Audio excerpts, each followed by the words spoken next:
오늘 기다리는 신앙이라는 제목으로 하나님 말씀 증거하도록 하겠습니다.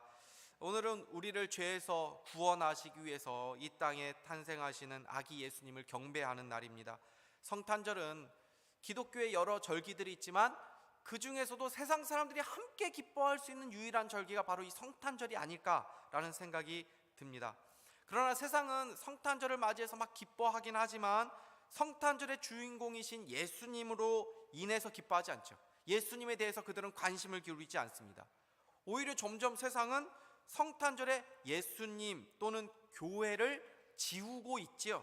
그래서 어느덧 세상에서는 메리 크리스마스라는 인사말이 사라졌습니다. 예전에는 좀 했던 것 같은데 이제는 메리 크리스마스 이런 말을 세상 사람들은 더 이상 하지 않고 있습니다. 교회에서만 메리 크리스마스. 여러분, 메리 크리스마스 뜻이 무엇입니까?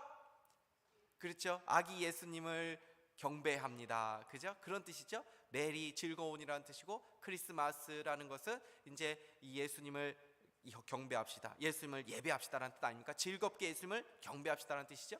그래서 교회에서는 메리 크리스마스라고 하지만 세상 사람들은 이 메리 크리스마스를 얘기하지 않습니다. 이제는 뭐라고 얘기합니까? 해피 할러데이라 그러죠. 그냥 즐거운 휴일입니다. 즐거운 휴일을 우리가 즐겁게 지냅시다, 이렇게 이야기할 뿐인 것이죠. 그래서 그들은 뭐 자기 나름대로 모여서 파티도 하고 뭐 케이크도 가지고 뭐 자기들끼리 뭐 이렇게 축하를 한다고 하고 이렇게 즐기지만 거기에는 예수님이 없습니다. 자기들끼리만의 즐거움을 갖는 것입니다. 근데 우리는 그들의 어떤 모습을 따라서 성탄절을 보내서는 안 된다는 것이죠. 그리스도가 없는 기독교라는 책이 있는데 이 책의 서문을 보면 이야기가 이렇게 시작을 합니다. 사탄이 한 도시를 완전히 장악하면 어떤 모습일까? 술집은 모두 문을 닫을 것이고 외설 광고들은 사라지게 될 것이다. 깨끗해진 거리에서 서로 웃고 친절하게 인사를 하며 사람들이 지나다닐 것이다. 아이들과 젊은이들은 어른들을 공경하고 교회는 매주일 문전성시를 이룰 것이다. 많이들 올 것이란 말이죠. 그러나 교회에서는 그리스도가 더 이상 선포되지는 않을 것이다, 이렇게 말하고 있습니다. 사단은 그리스도가 없는 기독교, 그리스도가 없는 세상을 만들려고 한다는 것입니다. 왜 그렇습니까? 그리스도만이 죄인들의 유일한 희망이 되기 때문인 것입니다. 그래서 우리는 이 성탄절을 왜 즐거워하고 기뻐해야 되는지 생각해야 합니다. 우리 자녀들 왜 성탄절이 즐겁습니까? 교회에서 선물을 주기 때문에, 부모님들이 선물을 주기 때문에 즐거운 날입니까? 물론 우리가 선물 받으면서 즐거워할 수 있습니다. 그것을 누릴 수 있습니다. 그러나 우리는 그러한 기쁨, 그러한 선물이 누구에게로 향하는 기쁨과 선물인가? 궁극적으로 그 선물을 받으면서 우리가 오늘 또 초콜릿을 받지만 그것을 받으면서 기뻐하면서 무슨 생각을 해야 됩니까? 아, 그렇구나, 이렇게 우리의 최고의 선물 되시는 예수님께서 우리에게 오셨구나, 이것을 통해서 우리가 기뻐해야 되는구나 라는 것을 생각해야 한다라는 것입니다. 왜냐하면 예수님은 온 백성에 미칠 큰 기쁨이기 때문입니다. 여러분은 오랜 시간 동안 어떤 약속의 어떤 선물을 기다려 본 적이 있으십니까? 요즘은 어떤 것을 오랫동안 기다려가지고 받는 경험을 잘 하지 못하는 시대인 것 같습니다. 원하는 것이 있으면 언제든지 손쉽게 손에 넣을 수 있는 시대이기 때문입니다. 그래서 기다리는 법을 잊어버리고 있는 것이 아닌가 하는 생각이 듭니다. 현대인들은 기다리는 것을 어려워합니다. 조급합니다. 그러나 하나님은 하나님의 백성들에게 반드시 어떤 기다리는 훈련을 하게 하시고 기다림의 시간을 갖도록 하십니다. 오늘 본문을 보면 참 오랜 시간 동안 하나님이 주실 큰 선물을 기다렸던 두 인물이 나옵니다. 한 사람은 시므온이라는 사람이고 또 한 사람은 안나라고 하는 그런 여선지자였습니다. 아기 예수님이 이제 율법에 따라서 8일 만에 할례를 받으시고 이제 태어나신 지 40일 만에 이제 하나님께 드려지는 그 제사를 드리기 위해서 성전에 올라가셨습니다. 율법에 따르면은 장자로 태어난 자는 하나님께 속한 자이거든요. 하나님께 바쳐져야만 했습니다. 그렇기 때문에 그 하나님께 바치는 의식을 치러야 됐거든요. 이것을 뭐라고 얘기했느냐?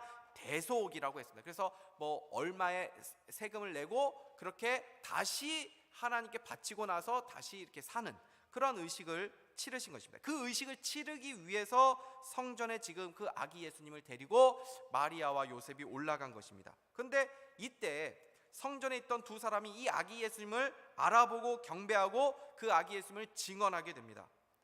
우리가 성탄절하면 그 어떤 생각을 가장 많이 하냐면 성경 구절에서 아기 예수님을 경배한 대표적인 사람으로 누구를 생각합니까? 목자들이나 또는 동방박사. 그 외에 생각나는 게 있으십니까? 목자, 동방박사 외에는 특별히 생각이 나지 않습니다. 근데 사실은 아기 예수님 태어나자마자 목자들이 가장 빨리 알아봤지만 그 다음에 동방박사들은 한참 후에 아기 예수님을 경배한 게 아니고 어느 정도 이렇게 좀 아장아장 걸었을 때쯤으로 추정을 합니다. 그래서 사실은 목자 그 다음에 아기 예수님을 알아보고 경배한 사람이 누구냐? 바로 이 시몬과 안나라는 사람이죠. 동방박사 전에 일어난 일입니다.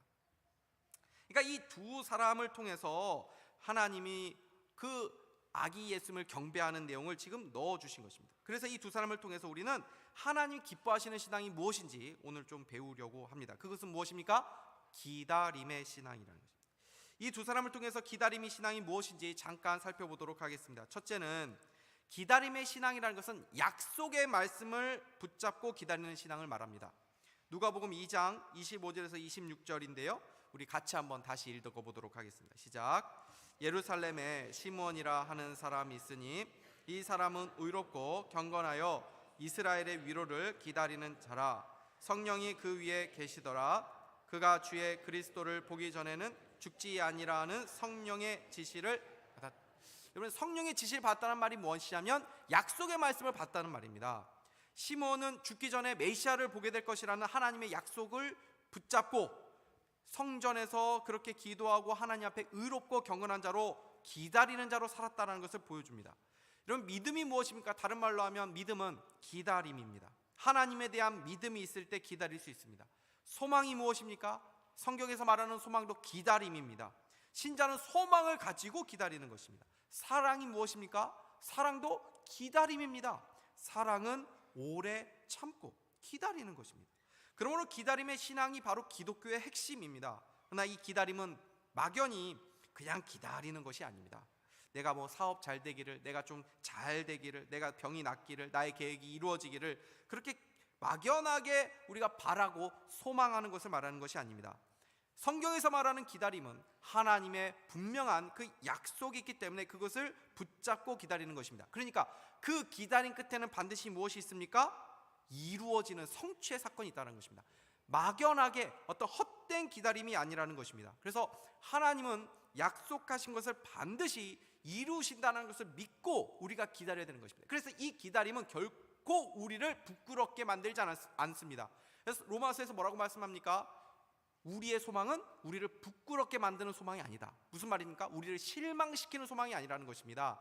우리의 기다림은 우리를 낙심시키고 우리를 절망시키고 우리에게 마음에 상처를 주는 그러한 기다림이 아니라는 것입니다. 반드시 기다리는 자에게 하나님께서 그 약속을 이루어 주시는 것을 보게 하신다는 것입니다.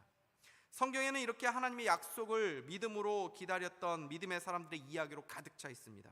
노아는 하나님의 약속의 말씀을 믿고 그 120년 동안 그 배를, 그죠? 비가 오지도 않는데도 사람들은 다 산으로 들로 다 놀러 가고 막 해외여행 가고 잔치를 벌이고 그러는데 그냥 이 노아는 열심히 그냥 배를 자기의 평생을 바쳐서 배를 지었단 말이죠. 무엇 하나 믿고요? 하나님의 약속의 말씀 그거 하나 믿고 평생의 배를 지은 것입니다. 아브라함은 아이를 주시겠다고 하시는 하나님의 약속의 말씀을 기다리고 몇 년 만에요? 25년 만에 이삭을 얻게 됩니다. 요셉 꿈을 꾼 지 13년 만에 그 모진 고난을 다 이기고 하나님의 약속이 성취되는 것을 깨닫게 됩니다. 하나님께서 그때 보여주신 꿈이 이때를 보여주신 것이었구나라는 것을 13년 만에 깨닫게 됩니다. 여러분 보십시오. 그들이 세상의 유혹을 많이 받았었습니다. 노아도 아브라함도 요셉도 그런 유혹이 있었습니다. 그런데 그들이 어떻게 끝까지 하나님 앞에서 경건한 자로 그 말씀을 붙잡고 그렇게 살 수 있었습니까? 그들이나 우리나 사실 다 똑같은 사람 아닙니까? 그들은 믿음의 사람이라고 다릅니까? 아닙니다. 우리와 동일한 사람들입니다. 그럼에도 불구하고 그들이 믿음의 사람으로서 그렇게 인정받을 수 있었던 중요한 이유는 그들이 마지막까지 하나님께서 주신 약속의 말씀을 붙잡았기 때문입니다. 그 말씀에 그들이 세상에서 세상 사람들과 같이 살아가지 않도록 그렇게 붙잡아주는 힘이 있었던 것입니다.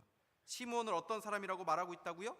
이렇게 말씀하죠. 예루살렘에 시므온이라는 사람이 있으니 이 사람은 의롭고 경건하여 이스라엘 위로를 기다리는 자라.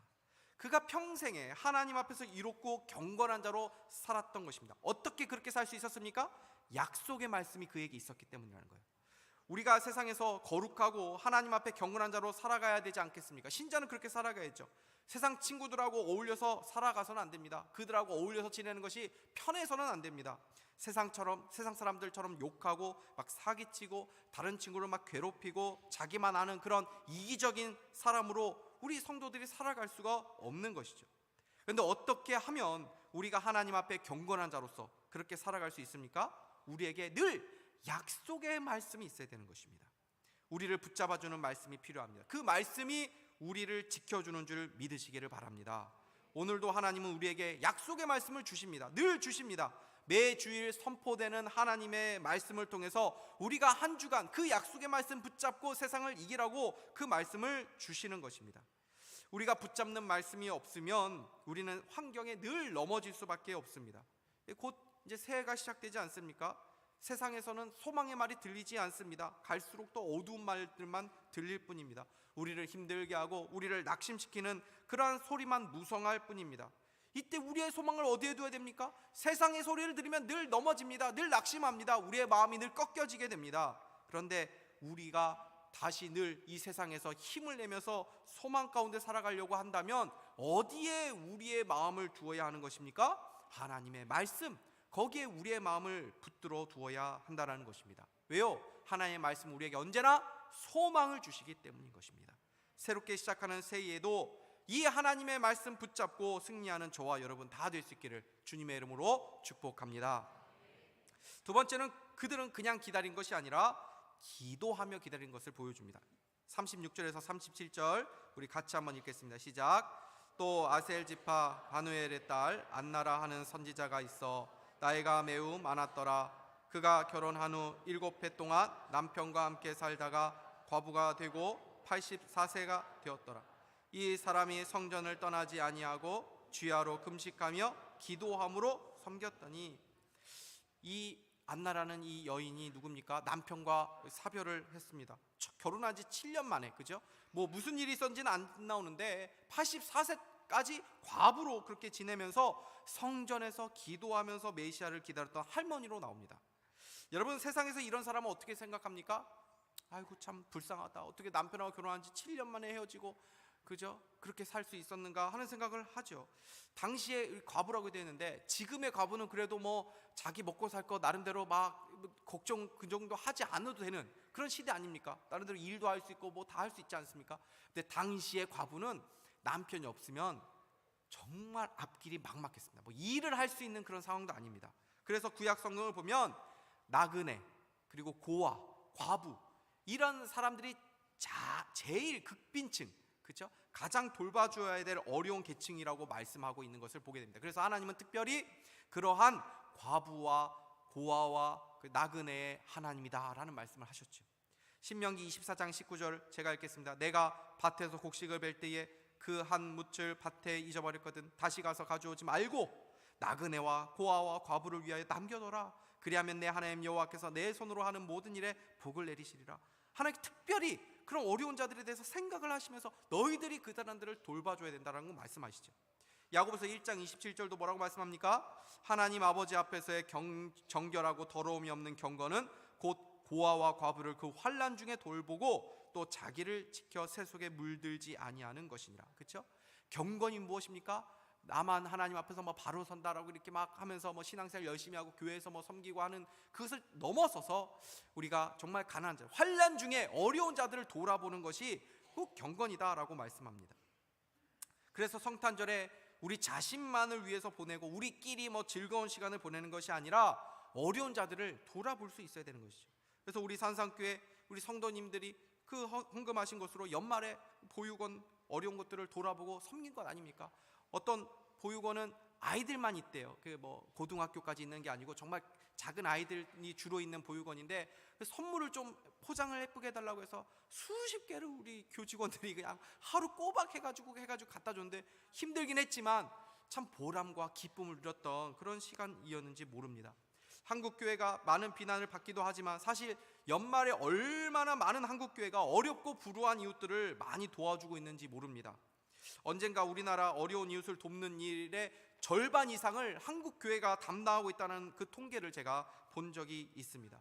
보이지 않는 곳에서 정말 많은 비난도 받지만 한국교회가 참 보이지 않는 곳에서 많은 섬김을 하고 있다고 저는 믿습니다. 그런데 오늘 성경에 나오는 안나라고 하는 여인은 이렇게 참 힘든 생활을 했던 여인이었습니다. 세상 사람들은 이 여인을 보면서 참 박복한 여인이다, 참 복이 없다, 이렇게 말을 했을지도 모릅니다. 그러나 성경의 평가는 다르다는 것을 우리는 기억해야 합니다. 누구보다 복 있는 여인이 바로 이 안나라고 하는 여인이다라고 하나님께서 인정해 주셨습니다.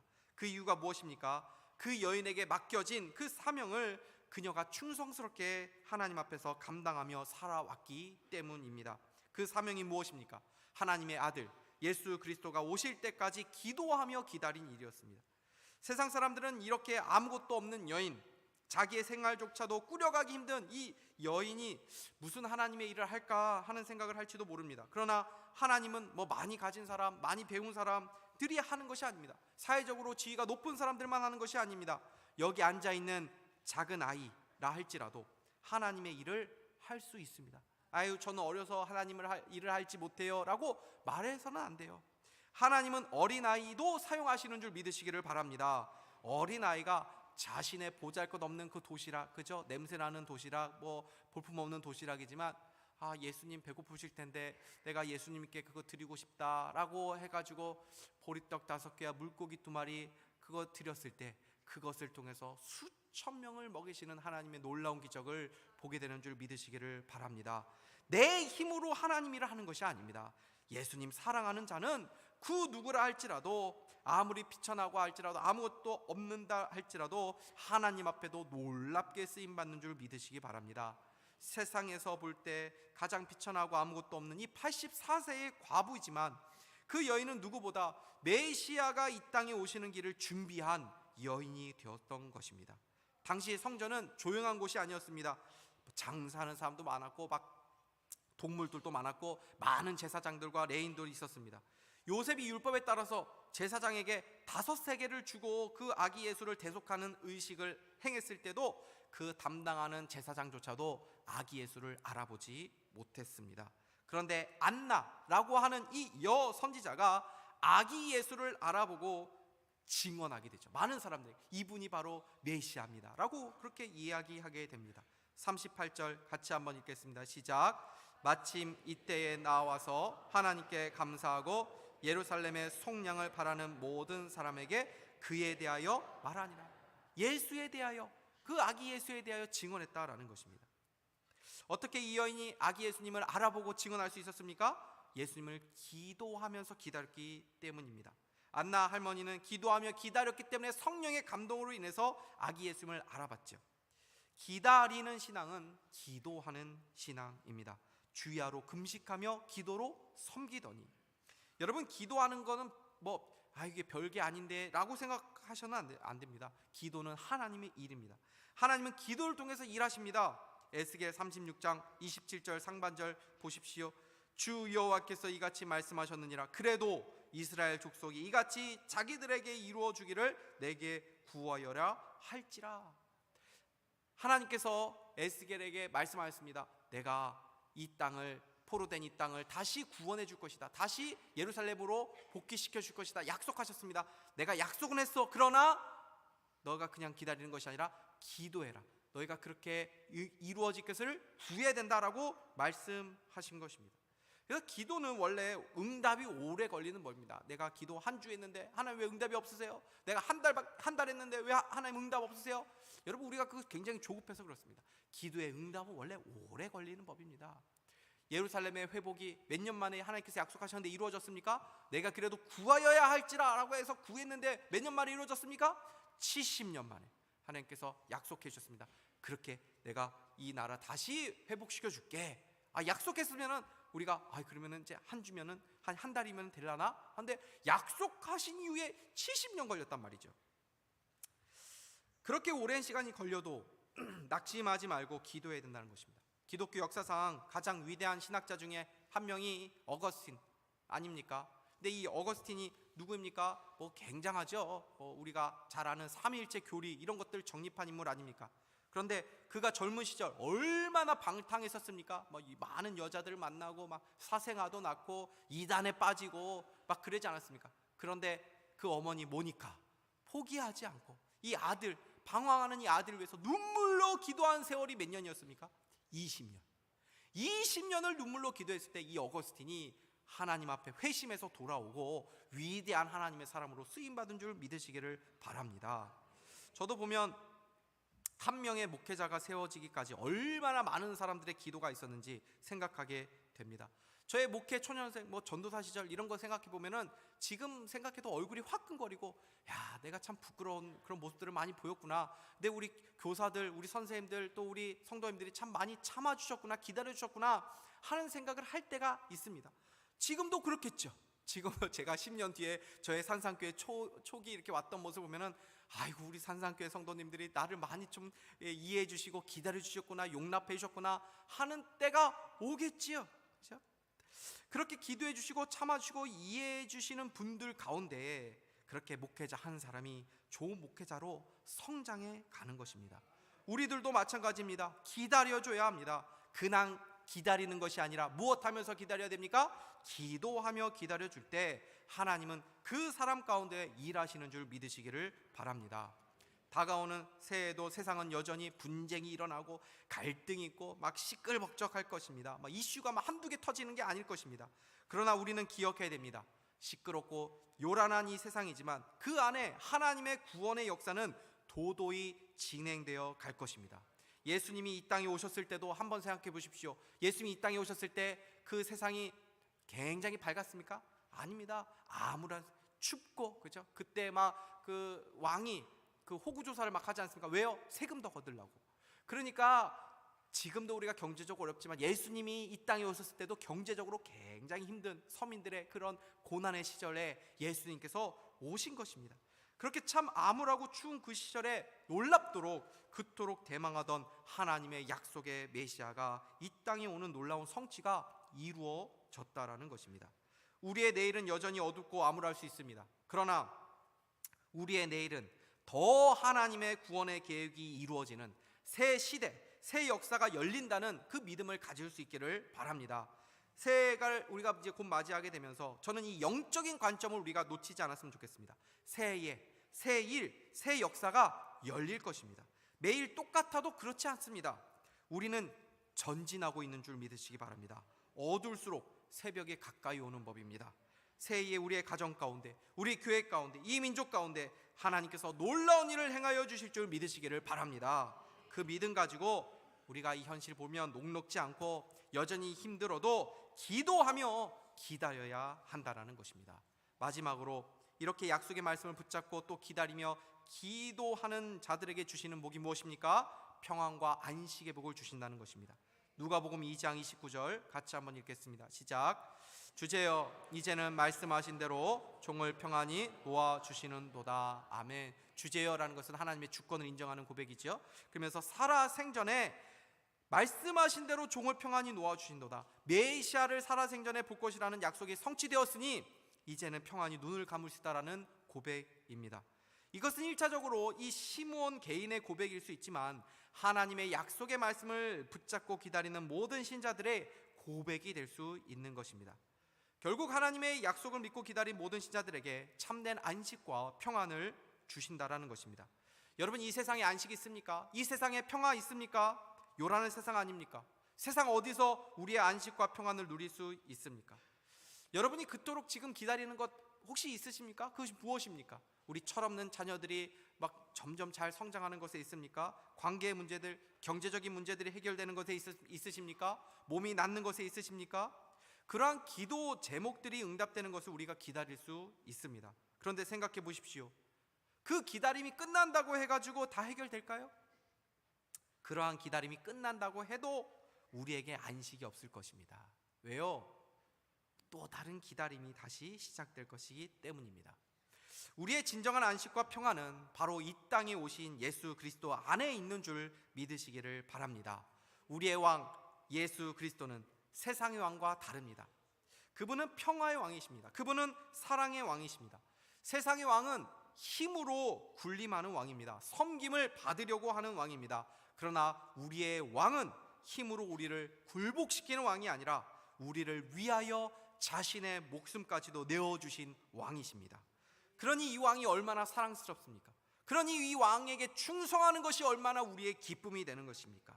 이 평강의 왕을 사랑하는 자들이 그 평강과 안식을 누리게 되는 것입니다. 그리고 이 땅에 오신 예수 그리스도께서 다시 오실 때 우리는 그 평강과 안식의 그 그림자의 완성을 보게 되는 것입니다. 우리 모두 우리를 위해서 자신을 내어주신 우리의 왕 예수 그리스도, 그분을 대망하면서 세상이 어떠하다 하더라도, 우리의 삶이 어떠하다 하더라도 시므온과 안나처럼 묵묵하게 자신의 자리에서 우리가 주님께서 주신 그 사명을 감당하며 또 주의 구원을 준비하는 그런 복된 자가 될 수 있기를 주님의 이름으로 축복합니다. 기도하겠습니다. 하나님 아버지, 감사합니다. 우리에게 예수님 보내주신 것 참 감사합니다. 주님이 우리의 왕이 되어주신 것 참 감사합니다.